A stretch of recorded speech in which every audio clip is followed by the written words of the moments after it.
Hi everyone, thanks for coming back for part 2. So I'm just going to continue reading the story and then I'll talk a little bit more about it after that. And so it goes on to say, she arose and went away and laid by her veil from her and put on the garments of her widowhood. And Judah sent the kid by the hand of his friend, the Adullamite, to receive his pledge from the woman's hand, but he found her not. Then he asked the men of that place, saying, Where is the harlot that was openly by the wayside? And they said, There was no harlot in this place. And he returned to Judah and said, I cannot find her. And also the men of the place said that there was no harlot in this place. And Judah said, Let her take it to her, lest we be shamed. Behold, I sent this kid, and thou hast not found her. And it came to pass about 3 months after that it was told Judah, saying, Tamar, thy daughter-in-law, hath played the harlot. And also, behold, she is with child by whoredom. And Judah said, Bring her forth, and let her be burnt. When she was brought forth, she sent to her father-in-law, saying, By the man whose these are am I with child. And she said, Discern, I pray thee, whose these are, the signet, the bracelets, and the staff. And Judah acknowledged them, and said, She hath been more righteous than I, because that I gave her not to Shelah my son. And he knew her again no more. And it came to pass in the time of her travail, that behold, twins were in her womb. So it's interesting that the time of her travail comes now in verse 27, and she has twins in her womb, and I'll get back to that, but I'll go ahead and finish the story. It says, And it came to pass when she travailed, that no one put out his hand, and the midwife took and bound upon his hand a scarlet thread, saying, This came out first. And it came to pass, as he drew back his hand, that behold, his brother came out. And she said, How hast thou broken forth? This breach be upon thee. Therefore his name was called Perez. And afterward came out his brother that had the scarlet thread upon his hand, and his name was Zerah. Okay, I just looked up the word Zerah, and it means rising, but it's interesting that it's Strong's 2226, which again, this seems to have to do with DNA. And I'll explain a little more why that has to do with DNA in a minute, but the other twin was called Perez or Peretz, which is the same name as, it means breach, and it's the same name as the, it says here the president of Israel, or he was a politician that passed away recently, and this is when the 70 nations, or all the nations, came to his funeral, and this was around Sukkot last year in 2016. And I'll get back to this in a minute. Okay, so I was trying to understand the significance of this story and what the two twins was all about. So I went to the next chapter and I realized that it was talking about Joseph. And so then I pulled up this commentary, and I didn't read the whole thing. I just kind of glanced over it, but I just want to point out something that's written over here. It says that Tamar wickedly prostituted herself as a harlot to Judah, that if the son might not, the father might raise up seed to the deceased. Some excuse this by suggesting that though she was a Canaanite, yet she embraced the true religion and believed the promise made to Abraham and his seed, particularly that of the Messiah, who was to descend from the loins of Judah. Okay, so it's basically saying that although it may seem that what she did was wicked by pretending to be a harlot and letting Judah, who was her father-in-law, come in unto her, that she was actually trying to fulfill the promise, which was that God had promised that the Messiah would come from the line of Judah. And so in this instance, Judah actually represents God, because he's providing the seed which would bring forth the Messiah. And so she was fulfilling that. And in fact, it says over here, and if this was indeed her desire, it had its success. She is one of the 4 women particularly named in the genealogy of Christ.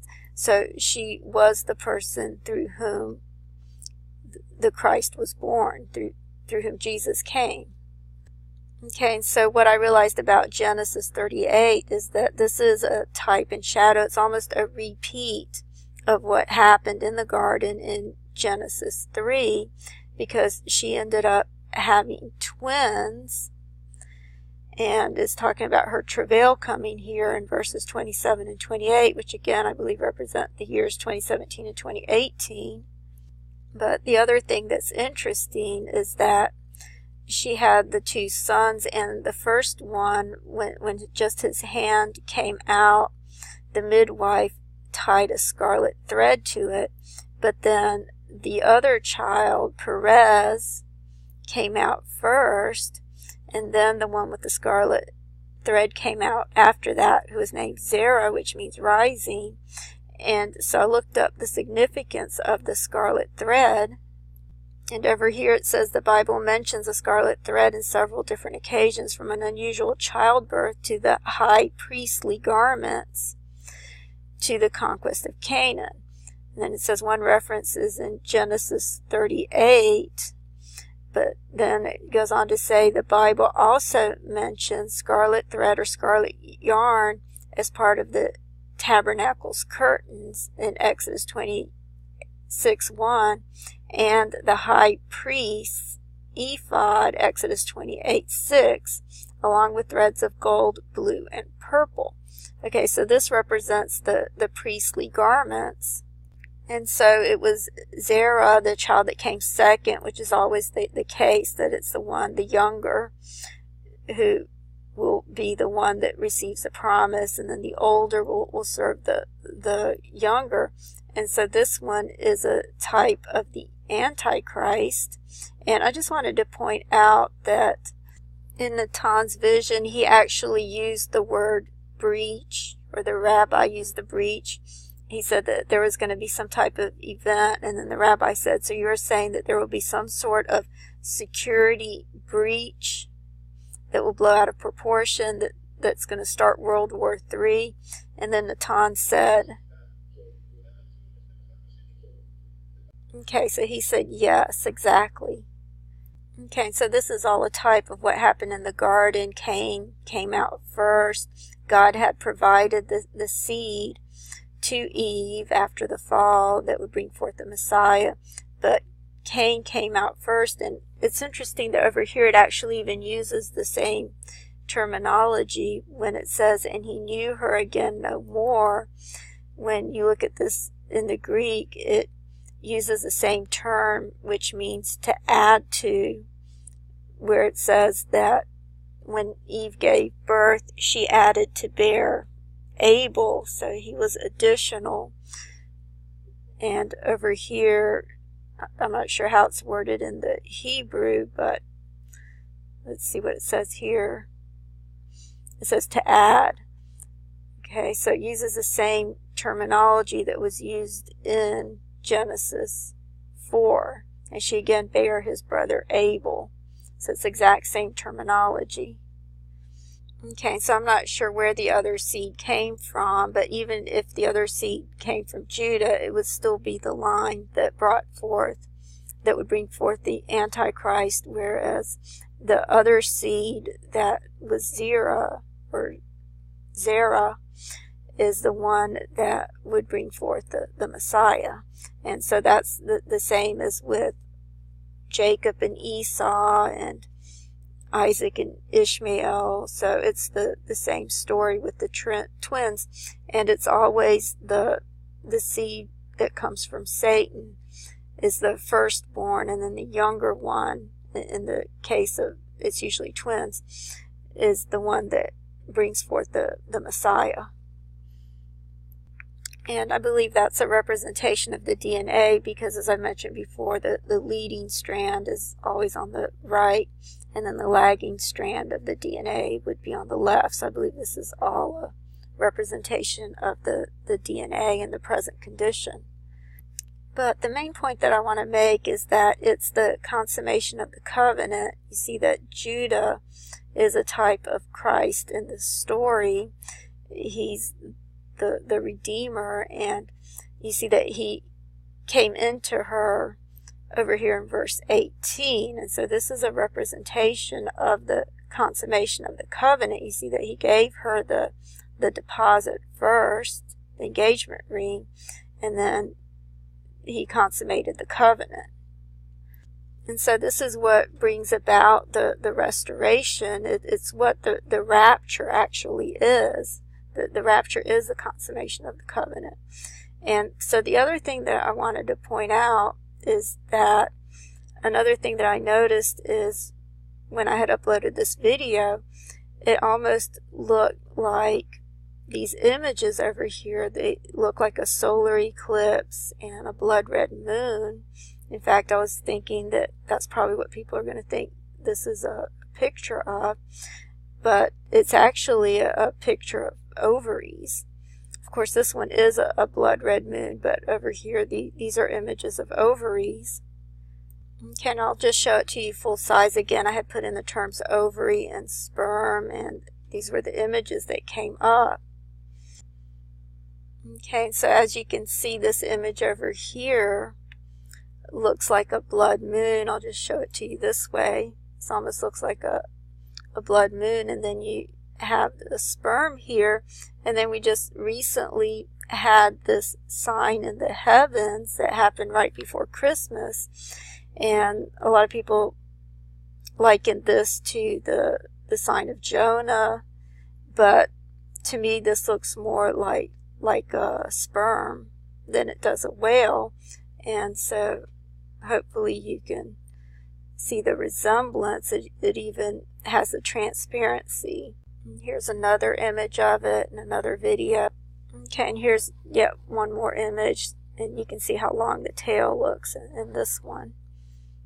Okay, so hopefully you can see the resemblance, but the thought occurred to me, since all of these ovaries seem to look like a blood moon or a solar eclipse, that the moon actually represents an ovary. And so I tried to do some tables to try to confirm that, and what came up was really interesting. In this one I put in moon, ovary, and I tried to put in sperm, but that didn't come up. So then I put in honey, semen, and bride, and all of those terms came up. And as you can see, ovary comes up straight up and down, and it's going through the word Jehovah twice over here. And what's really amazing about this one is that it came up in Psalm 119, and the original table that I did on the supermoon came up in Psalm 119. And so I realized that these psalms are very similar, and I'll go over the psalms, but in this one I added the words egg and seed, and you can see the word seed came up over here in the blue, and it's crossing through the word egg. Okay, so I'll go over the psalms in the next video, but I also just noticed that it has the word ova crossing through ovary, which means the same thing. And then I also did this table. This is one that I had done in the last video, but I added the words moon and egg, since that's what I believe the imagery represents in Acts 27. And sure enough, the word moon came up, and as you can see, it comes up straight up and down, running parallel to the word bride, which is coming up straight up and down. And then the word egg came up over here in the burgundy. This was coming up in Hebrews 5. And I had done a table some time ago on the word eclipse, and it came up in this table as well. These added terms came up, and I had seen that the word eclipse was spelled in the Old English. It was spelled without an E, so I tried it that way and it worked. And so all of these other terms came up in this table as well, but I'll have to go over the tables in the next video. Thank you.